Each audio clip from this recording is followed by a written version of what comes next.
Sahabat Mentari yang dikasihi Tuhan, berjumpa lagi dalam acara kita belajar bersama tentang firman Tuhan. Minggu yang lalu kita sudah bicara tentang berjalan di dalam iman dan kita akan melanjutkannya.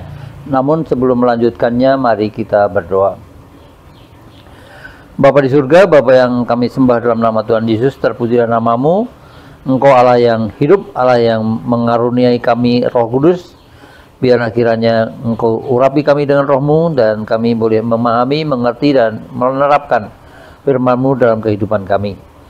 Ampuni dosa kami biar kami layak untuk menerima itu. Dalam nama Tuhan Yesus kami berdoa. Amin. Sahabat Mentari, dalam perjalanan iman kita ada hal-hal yang mulus atau tidak. Perjalanan minggu ini mulus dalam iman saudara. Kadang-kadang kita menemui persoalan di dalam pergumulan hidup kita, berbagai macam pergumulan. Bersandar kepada siapa, saudara? Oleh sebab itu Allah menegur beberapa orang yang tidak bersandar pada seharusnya. Seperti terlihat di dalam Mazmur pasal 3, 33 ayat 16-17 bahwa Tuhan menegur, jangan kamu bersandar kepada kekuatan pasukanmu dan kepada ketangkasan kudamu, tapi bersandarlah kepada Tuhan. Di sisi lain, Allah mengingatkan juga di dalam Amsal, bagaimana jangan kamu bersandar pada akal pikiranmu, tapi bersandarlah kepada Tuhan. Demikian juga tempat lain, jangan kamu bersandar kepada hatimu, tetapi bersandarlah kepada Tuhan. Mengandalkan Tuhan di dalam kehidupan sehari-hari adalah bagian dari iman saudara dan saya. Sahabat Mentari yang dikasihi Tuhan, kadang juga oleh karena ingin bermegah karena jabatannya, bermegah karena kekayaannya, bermegah karena kuasanya, Allah tidak menghendaki yang demikian. Tapi kalau saudara dan saya bermegah, diingatkan oleh Tuhan, bermegahlah oleh kebijakanmu yang baik, bermegahlah oleh pengenalanmu akan Tuhan. Anda mengenal baik dengan sisi Tuhan, siapa Dia, apa yang dikerjakan, bagaimana melakukannya. Oleh sebab itu saudara-saudara yang saya kasih di dalam Tuhan, bersandar apa Anda menyelesaikan persoalan? Logika berpikir kita, hati kita, perasaan kita? Allah mengingatkan kepada kita, bersandarlah kepada Dia. Di dalam Markus pasal 11 ayat yang ke-22, pada waktu pagi-pagi Tuhan Yesus berjalan dan merasa lapar.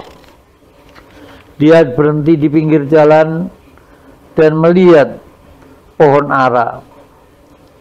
Tetapi apa yang dia dapati, pohon ara itu tidak ada buah, hanya daun saja. Tuhan berkata, kamu pohon tidak akan berbuah selamanya. Ketika esok harinya mereka lewat di tempat itu, terlihat pohon itu kering. Dan murid-murid Tuhan berkata, ini loh pohon yang kemarin Tuhan bilang, sekarang mati. Yesus menjawab kepada mereka, percayalah kepada Allah. Sesungguhnya jikalau kamu percaya kepada Allah, semua yang kamu minta akan terjadi.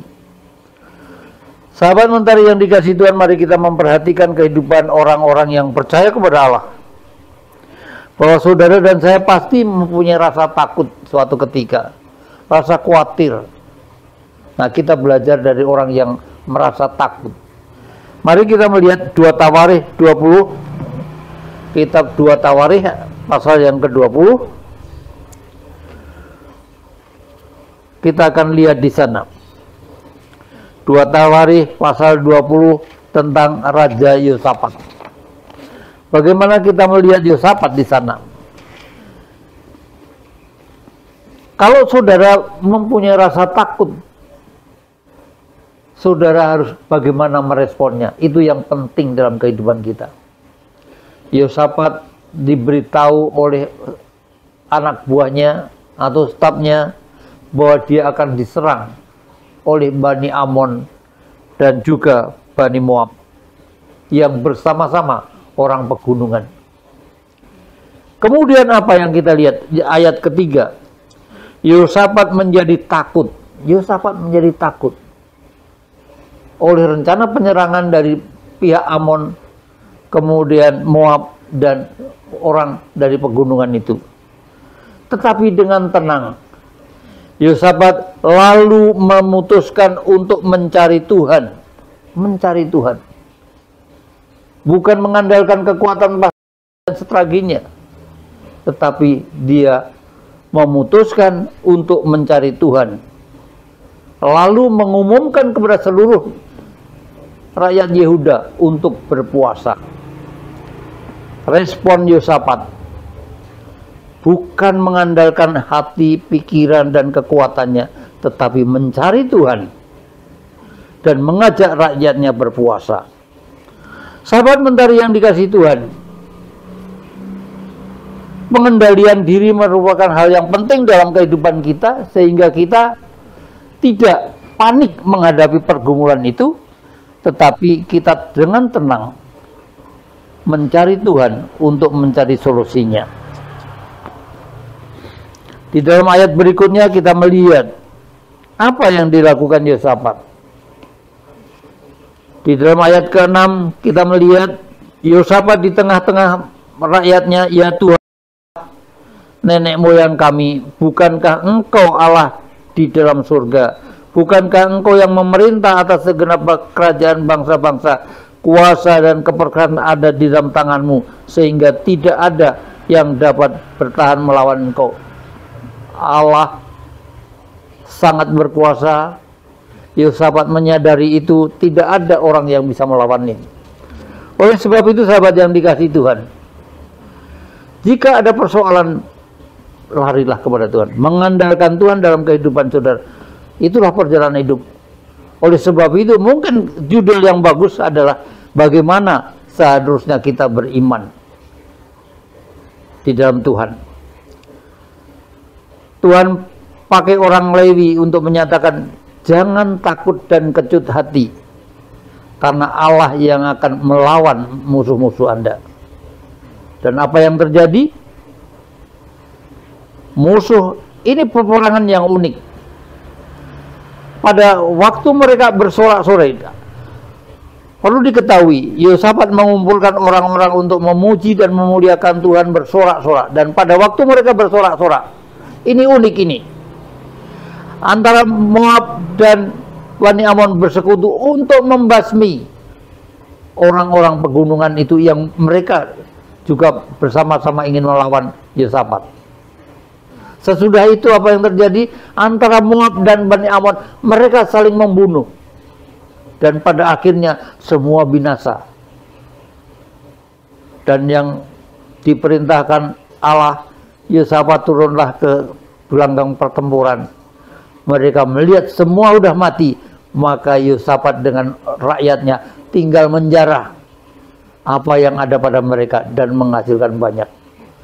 Sahabat mentari yang dikasihi Tuhan, saya ingin mengingatkan bahwa sekali lagi Yosafat takut akan Tuhan. Dia bersujud untuk menyembah Tuhan, bersyukur karena kemenangan itu, meskipun itu diketahui bahwa Allah yang berperang melawan musuh-musuhnya. Mari kita andalkan Tuhan dalam kehidupan iman kita. Tuhan menyelesaikan segala persoalan kita, dan Allah memberkati saudara dan saya. Mari kita berdoa. Bapa di surga, kami mengucap syukur Engkau menunjukkan kepada kami untuk kami tidak bersandar kepada akal pikiran kami, hati kami, kekuatan kami, kemegahan kami. Sebagaimana Engkau tunjukkan pada Yosafat, setiap pergumulan biarlah kami sadar dengan sepenuhnya untuk datang kepada Tuhan. Biarlah kiranya kami menyadari bahwa Engkaulah Tuhan yang akan berperang melawan kehidupan musuh-musuh kami.